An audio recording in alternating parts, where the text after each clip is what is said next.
This is Masters of the Market. I'm Johnson Andrews. And I'm Eric Cleary. Let's get into it.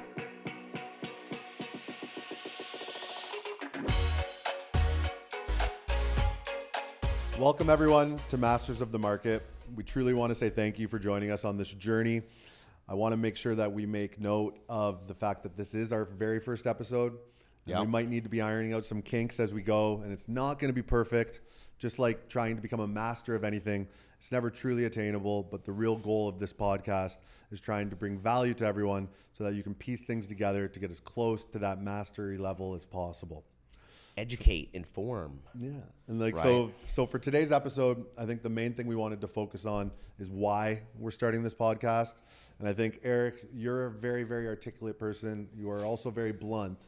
So I'd love to just let you give people the reason why we thought this would be something that would be beneficial.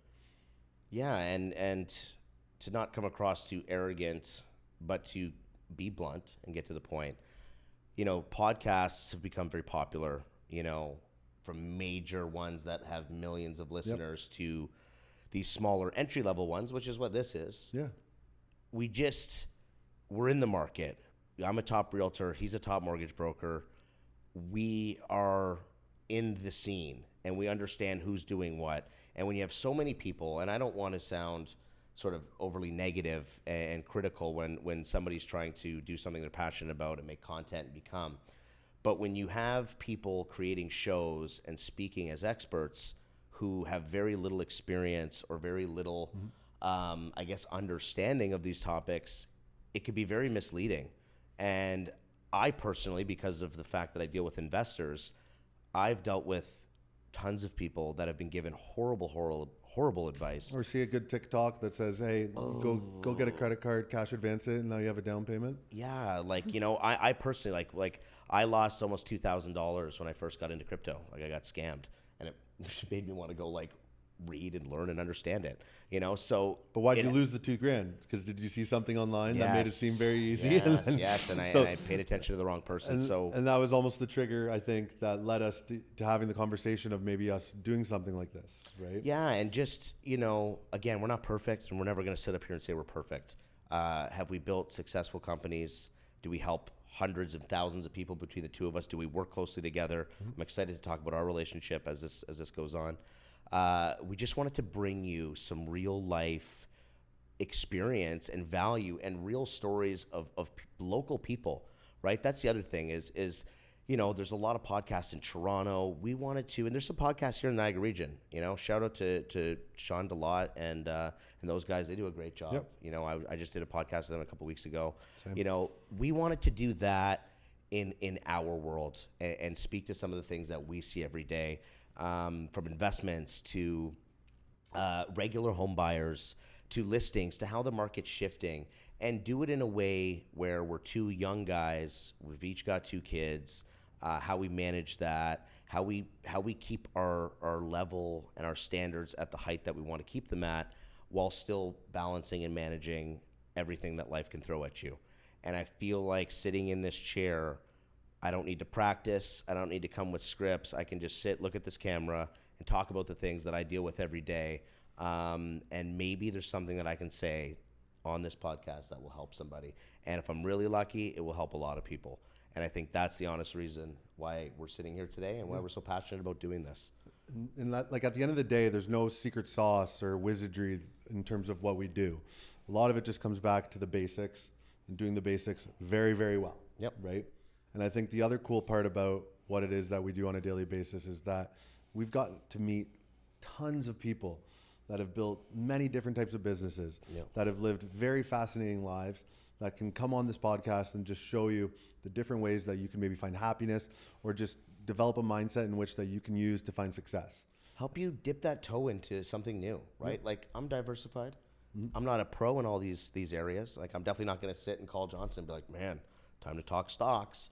You know, I might know something about one stock that somebody who's a professional called me and told me about. You say you got insider trading and you haven't shared it with me? Yeah. So, you know, I feel like more and more people today are looking to find ways to be financially free.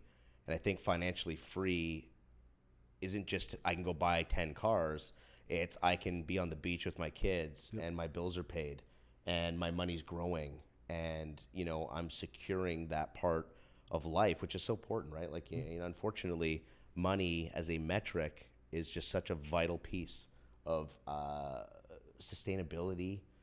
I would think it's part of happiness. Maybe some of you guys would disagree with me, because the fact that, you know, my kids can play the sports they want to play, I can send them to the school they want to go to. Mm-hmm. I know there's food in the fridge. You know, that is certainly something I think that is part of my happiness, and I'd be lying if I said it wasn't. Yeah. Right? Not having to worry about that next thing. So we just want to talk at a very candid level, right? Like just real. And from a place of where we actually do the business, right? Mm-hmm. I think online these days, it's very easy to come across as an expert. Yeah. Right? Fake views, fake likes. So when it comes back to it, you and I are both in the trenches every single day, doing deals, doing business. So whether or not you are looking at becoming a mortgage agent, whether or not you want to be a realtor, or even if you want to start investing, I think the fact of the matter is that you want to start getting advice, insight, or guidance from people that are actually doing what you want to do. And I think it's very easy to come across as an expert at this time without ever actually even doing any business. So to me, I think the fact that Eric and I are both top producing in our own industries and have access to some super successful and interesting people is going to create something in which that you guys will find a ton of value in. And the other thing that I've noticed, and you know, you put that great, first of all, I feel like a lot of these success stories, you know, not that we're anywhere near done, but a lot of the success stories focus on such big macro things.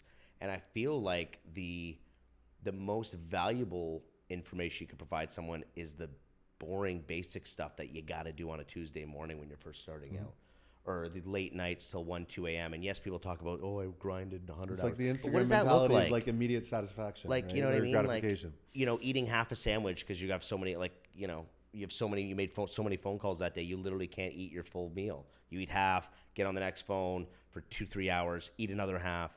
Like, you don't have to do that, right? But it's typically what creates success. Yeah. And I think a lot of that gets missed now because everything when it comes to successful people, becomes glamorized within social media that it looks like it's easy. Yeah. And then so I think having some of the people that we're going to have on the podcast that can give you a breakdown of the things in which that they had to do, it's going to also create some sense of actual real life. Yeah. Of what it takes to become successful. The background, man, right? You have a beautiful house on the water. You have toys. You got a beautiful family. You know, I have a boat, all this fun stuff. But what was leading up to all this? You know what I mean? Like, what came before? How many nights was I sitting in? I mean, I've told you stories, but you know, I've been in my office in tears. Like, what do I do next? Like, there's no one to help you. There's no there's no playbook. And this is what we want to try and help people with, right? Yeah, is the fact that give them some insight and let them know that you're not alone out there. At the end of the day, one of the things that I can always say to people is that questions are free, right? Yep. And now we're going to be out there hopefully giving you answers before you even have to answer the question or ask the question, right? Yeah, and at least just, you know, I remember how uncertain I felt so many times at different points of building, you know, and I've built a few businesses now, you know, and hiring people, firing people, you know, dealing with government taxes. And there's just so much to talk about. And then, you know, one of the big things we want to talk about is like there's this notion or stigma associated with being an entrepreneur where you got to like give up everything and dive in. You don't? You don't have to in the beginning. Like you know, if you have a good job right now and you want to test out an idea, I think it's important to look at the market you're looking to dive into and test it, right? Like a good example is look at Target, right? They had a great, you know, they had great revenue and great numbers coming out of the U.S. What did? They just rolled out and expanded across an entire new country, new market. Why didn't they open 1 or 2 stores and test out to see how the Canadian market would respond? Instead, they rolled out and spent $500 million in the first year and it failed. So that's a huge macro example, but how can you look at that on a local level? If you want to get into property management, you want to get into marketing, content, whatever it may be, test your idea out. You don't have to give up your job, tell your wife or your husband that, you know, hey, we're going to be living off a line of credit or a credit card for the next 6 months while I start a business. Test out your business. See it, make sure it works, or a new profession. Make sure you like it before you just let go of everything. Once you know And once this business starts to create a little bit of income and revenue, that's where you can go, okay, see you later, old life. And then you dive in, and then yes, it is an absolute full commitment. It's late nights, it's everything you hear and more. So those are things where it's. I think that's why you and I are going to be good at co-hosting this, is because you might be the train of thought of be very pragmatic about things, make sure that it works, make sure that everything's tight before you jump in. I'm the type of person that's very impulsive, and I just go. Right. Cool. So people are going to get the different insights on things. Eric and I aren't always going to agree about everything. Sure. But the nice thing about it is that hopefully you can take something from each of us, right? And at the end of the day, it's both methods have proven to be successful. It's both real. And it's just real. And that's the biggest thing. That we just wanted to be the people that are real, the people that are actually out there, the people that are doing the work, getting the business done, and realistically trying to be the experts that you can trust. Because that's the other side about it. Everyone talks about fake news these days. Nothing we do is fake. And the cool thing is you guys are going to actually hear us chat as friends and as associates and all these great things. There's things about this guy's life that I'm going to probably learn on this podcast. Yeah. There's things about my life he's going to learn. Like, we've made a vow not to talk to each other every week, just so that we can learn more about one another every single time we get here about what we've been up to. But this guy's schedule is absolutely nuts, and the hours he works, right? Not that mine isn't, but mine's changed a little bit over the years, right? I have 20 plus employees now, so we're in different positions. He's moving quick. And it's going to be cool to just, hear two guys. Like he's the only mortgage broker I work with, right? In my entire business. And any of my associates refer business to, which is pretty cool. And yet, we're friends. We'll be out on the water together. Mm-hmm. We'll catch each other here and there. I still don't know all the things that are going on in the background. So we just want to keep this as real. You're going to hear me throughout this show probably open my eyes and be like, damn. Like that's wild, and I would suggest the same is going to come from him towards me. So, real stuff, real stories, funny, hilarious things that have happened. I don't want to use the word regret. Life lessons. Definitely some things I would have slightly did differently. But again, just cool things that some of the stuff I found and I was doing on my own. So naturally. And then I started to read books. Like there's a book I'm going to talk about, Michael Masterson. I love that book, The Reluctant Entrepreneur. I read that 2 years into building a business, which was Orange List. And as I was going through the chapters, I was already doing these things that an absolute professional worth hundreds and hundreds of millions of dollars was telling people to do. And I was doing some of those things, which was cool. Pump your tires up a little bit more, man. Right? So, but that's, the things the gaps that I was missing, you pull from either people or, someone who's done it before. I wouldn't think entrepreneurs like, Steve Jobs and Elon Musk. It's not some brand new thing that you need to invent and throw it in the world. Maybe Steve Jobs and Elon Musk might have created something. They did great. New. No, that was brand new. But more often than not, people typically pull and take lessons from the people in which that they're do it better. By. And just do it better. And optimize it. So that's, you know what I mean? And if you do got something new that can serve and provide value to people, sweet.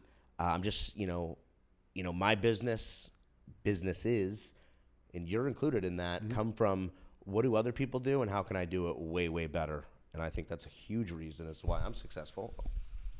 And another huge reason as to why you're successful, right? So if we can take that and there's other professionals watching this that want to be good at what they do. They want their parents to be proud of them. They want their clients to literally have the best representation in the world, no matter what it is you do, insurance, construction, you name it. And we got them all, and we're going to have them all on, guys. Yeah. So that's the part where it comes back to join us on this journey. It's going to be a fun ride, and there's going to be a lot of great information that we're going to be able to provide to all of you. Mm-hmm. But to me, I think this has been a fantastic example of what we're going to try and talk about. And realistically, the people that which we're going to be joined by, they're the ones that you're probably really going to want to listen to. Mm-hmm. And we can look forward to trying to give you as much information as possible to help you master whatever market or lifestyle or person that you're trying to be. Love that. Love that. And this will be exciting to see unfold. Excited to do it with you, brother. All right, buddy. Thank you. Guys, thanks again. Please subscribe. We got a lot of really, really cool stuff coming your way.